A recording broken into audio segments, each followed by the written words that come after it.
Okej, në këtë mes, ka pasur akuzat të ndërsjella, sidomos nga demokratët kundër tarifave që presidenti Trump ka vendosur mbi një numër vendesh në tregtinë e jashtme. A kanë shkaktuar tarifat rritje çmimesh të atij niveli që të bëhen ato burimi kryesor I kësaj mungese të affordability? Kjo është pjesa e politikës normale për demokratët, ata do mundohen të lënë gjithë fajin presidentit Trump. Presidenti Trump ka sa jemi 10 muaj, 11 muaj nuk janë bërë në pushtet, kështu që nuk mund të jetë faji presidentit Trump. Kjo do të jemi të qartë për këtë gjë.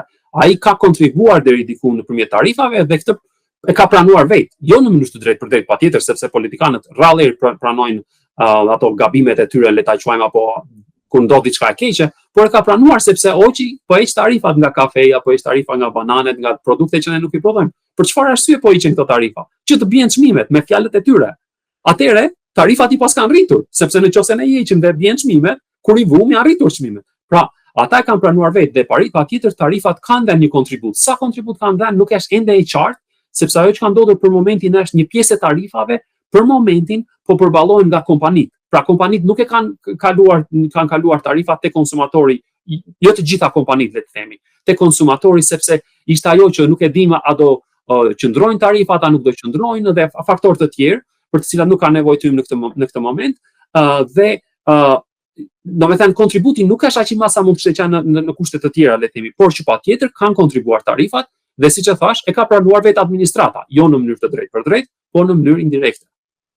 Në këtë mes, një problem tjetër që doli kohët e fundit ishte një propozim në pamje të parë interesant nga njoftimet e shtypit, familja Dell, që është familja që drejton kompaninë e kompjuterave, autorizoi një fond prej 6.5 për t'ju krijuar mundësinë që fëmijëve të vegjël të krijohet një account në të cilën si 401k-ja ku ata të fusin t'i futet një sasi parash, në këtë moment nga donatorë të ndryshëm, janë bashkuar dhe donatorë të tjerë, në mënyrë që fëmijët kur të rriten, të arrinë në moshën 18 vjeçare të kenë një bazë të shëndosh financiare dhe të krijojnë raportet të tilla me tregun që të dinë edhe të luajnë në ekonominë e tregut, por njëkohësisht edhe ta përdorin këtë për studimet universitare apo ta përdorin këtë për qëllime të tjera për blerjen e një shtëpie apo tjerë me radhë.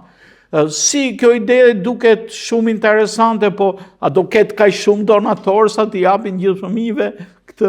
Shko, ideja si fillim ka filluar nga ata që po quhen Trump accounts. Pra, në legjislacionin që kaloi diku rreth nuk e kam fiks datën, ndoshta në mars ose diku gjatë 6 muajve të parë të administratës që mos jemi gabim për ata. Një nga ato që ka kaluar është që do të krijojnë ata që po quhen Trump accounts, që do të thotë për çdo fëmijë të lindur nga data 1 janar e vitit 2025 deri në 31 dhjetor të vitit 2028, pra këto 4 vjet të administratës Trump. Çdo fëmijë që lind gjatë kësaj periudhe, presidenti Trump do të krijojnë llogaritë e këtyre fëmijëve, prindrit do t'i krijojnë këtë llogari dhe administrata, shteti do të depozitojë $1.000 për çdo fëmijë të lindur gjatë kësaj periudhe. Gjatë të njëjtës kohë dhe më pas, prindrit apo kushdo tjetër mund të vazhdojë të bëjë kontribute të tjera. Prandaj ata që na ndjekin duhet ta ndjekin këtë me kujdes, besoj që këto do të fillojnë diku rreth korrikut të vitit që vjen, që do të fillojnë që ne mund t'i japim këto llogaritë, por ata që kanë sidomos ata që kanë patur fëmijë që kanë lindur që nga data 1 janar dhe deri tani dhe më pas patjetër, të kenë parasysh sepse kjo është një gjë e mirë për ata sepse marrin $1.000 pa bërë asgjë. Është gjë e thjeshtë, pse mos e marrin këto $1.000? Për pastaj këto të pjesa tjetër e asaj që po janë nga familja Dell do të shtohen, por jo domosdoshmërisht për të njëjtat fëmijë. Do të shtohen shumë për ata fëmijë që jetojnë në zona të varfra, pra do të ndihmojnë ata fëmijë që kanë më të ardhurat më të ulta. Dhe e parë në këtë aspekt ka diçka pozitive në këtë mes, sepse problemi që ne kemi është që nëse unë sot për shembull, unë dhe ju ne mund të hapim nga këto llogaritë që quhen Roth IRA, që do të thotë depozitojmë lek sot, ato lek që depozitojmë ne sot janë të taksuara, pra shteti na ka marrë taksat, mirë po, kur dalim në pension, ato lek nuk taksohen më. Dhe ka një gjë pozitive. Fëmijët nuk mund ta bëjnë tani, nëse unë do ta bëj për djalin tim këtë gjë, nuk mund ta bëj dot sot. Me këto llogari që po vinë, që janë krijuar nga administrata, atëherë unë do ta kem këtë mundësi që të krijoj djalit tim një llogari, edhe nëse nuk përfiton, djali për shembull nuk përfiton nga $1,000 që japi presidenti Trump. Ka lindur më vonë. Nuk jam i sigurt se do të përfitoj dot nga $250 që do të japen nga familja Dell, por gjithsesi llogarin mund ta krijoj dhe mund të depozitoj unë vetë lek aty dhe në atë mënyrë ai do të ketë një mënyrë tjetër.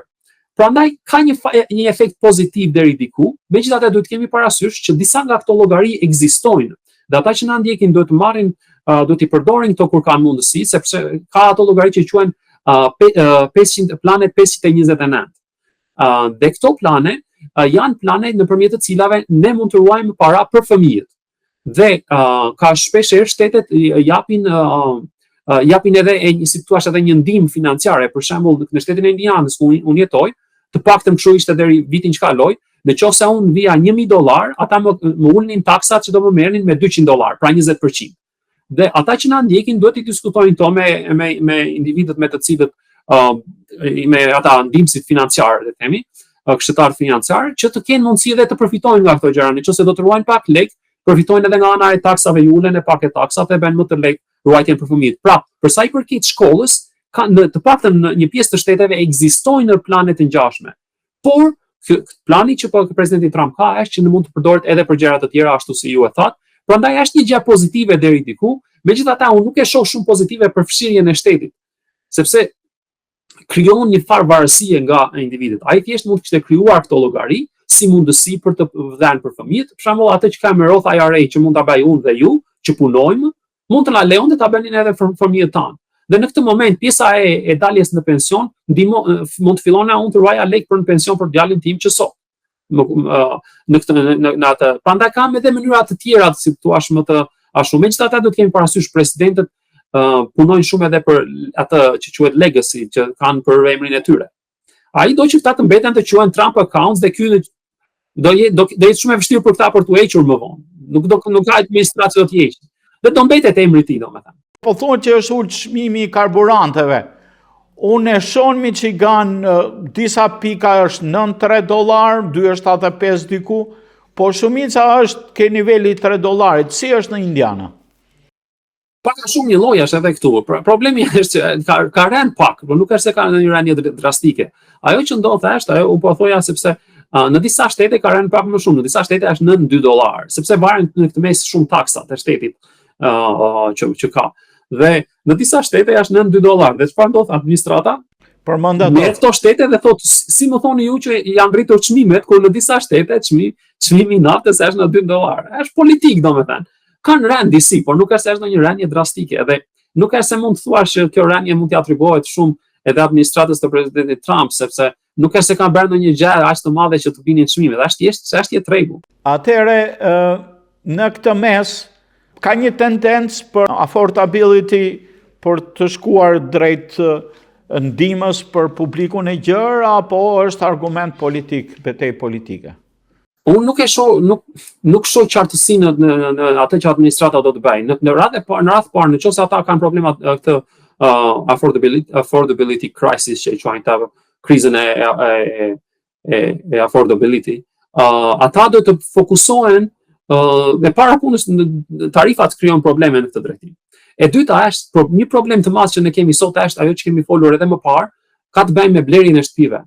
Dhe fatkeqësisht shteti federal nuk ka shumë mundësi për të ndikuar te kjo, por mund të ndikojë si thua në krijimin e një fryme të përgjithshme që të ndikojë individët se si ne veprojmë në lokalitetet tona, pra në qytetet tona. Dhe në këtë drejtim ne na duhet të ndërtojmë shumë. Na duhet të ndërtojmë shumë. S'ka të drejtë shteti federal, por shtetet e caktuara kanë të drejtë, por shembull rregullat e shumta që janë në Kaliforni që nuk ndërtojnë as shtëpitë që u dogjën, ndërsa rregullat tjera kanë në vende të tjera. Nuk është puna këtu të prishen rregullat e sigurisë të jetës shoqërore në një kolektiv apo në ndërtime që jetojnë në një ambient kolektiv, por të zvoglohen rregullat për të lejuar biznesin të grow up, të zhvillohet vetvetiu. Ajo që kemi thënë është nëse ata që na ndjekin shpeshherë besoj që kanë krijuar një ide që unë në përgjithësi kam vënë në dukje që kemi shumë rregulla në Shtetet e Bashkuara në përgjithësi. Dhe kjo aplikohet edhe në rastin e ndërtesa e shtëpive, le të themi apo të këtij rregull. Dhe ajo që ndodh është që ka jashtëzakonisht shumë rregulla. Për shembull, si ka mundësi gjithë kjo Shtetet e Bashkuara që nuk ka kufi, brenda Shteteve të Bashkuara nuk ekzistojnë kufit. Unë kur kaloj në Michigan, kur nuk dija rrugën, thjesht më thoshte GPS-i që welcome to Michigan. Ky është kufiri që ka Indiana me Michiganin, pra nuk ka kufi. Si ka mundësi që ne nuk kemi shtëpi të prodhimit në masë? Dhe një nga arsyet është sepse nuk mund të prodhohet në masë për tregje që kanë rregulla të ndryshme kudo. Indiana ose jo vetëm Indiana, po qyteti ku unë jetoj ka një rregull. Një qytet, le të themi një gjysmore më larg ka rregulla të tjera. Dhe të gjitha këto ndalojnë rritjen, ndalojnë ndërtimin e shtëpive, e bëjnë më të shtrenjtë ndërtimin e shtëpive. Dhe ne, prandaj po thoja që Shteti Federal duhet të ndikojë në këtë mënyrë që t'i shtyjë shtetet ose të thjesht edhe të krijojë atë, si thua, atë frymën nëpërmjet të cilës njerëzit fillojnë të edukohen në këtë mes, sepse shumica nga ne nuk e kanë të qartë ku qëndron problemi i vërtetë i shtëpive. Problemi i vërtetë i shtëpive nuk do të zgjidhet me shtetin duke dhënë lek. Nëse shteti jep lek për atë problemin e blerjes të shtëpive, do ta bëjmë më keq problemin. Ne duhet të ndërtojmë, vetmja zgjidhja është të ndërtojmë. Dhe që të ndërtojmë, një nga gjërat më të lehta që mund të bëhet që të ketë ndërtim në mënyrë natyrale, që ndodh nëpërmjet tregut, është të ulim rregullat. Dhe prandaj po thoja që Shteti Federal duhet përqendrohet, të shtyjë shtetet, të shtyjë çdo lokalitet që të ulin rregullat dhe ta bëjnë sa më të lehtë ndërtimin. Patjetër, disa rregulla duhen, por rregullat janë shumë të tepërta, shumë të tepërta. Profesor Klajdi, të falenderoj shumë për argumentimin e këtyre faktorëve që në pamje të parë duken ekonomike, por janë faktorë që prekin individin në bazë, prekin çdo qytetar, prekin shtetasit amerikan, na prekin edhe neve si shtetas shqiptaro-amerikan, edhe kanë të bëjnë me jetën tonë të përditshme. Të falimderit për sqarimin, të falimderit që na jep ato njohuritë që na duhen për të pasur një ekonomi familjare sa më të shëndetshme aty ku është e mundur. Ju falemnderit. Faleminderit. Të dashur teleshikues të televizionit të Shqiptarëve të Amerikës, ne këtu i tham fund bisedës me profesorin Klajdi Bregu, analizuan problemet që shfaqen me të ashtu quajturën affordability, por aftësinë për të përballuar jetën e përditshme në tregun e ditëve të sotme. Miru takofshim në emisionet tjera.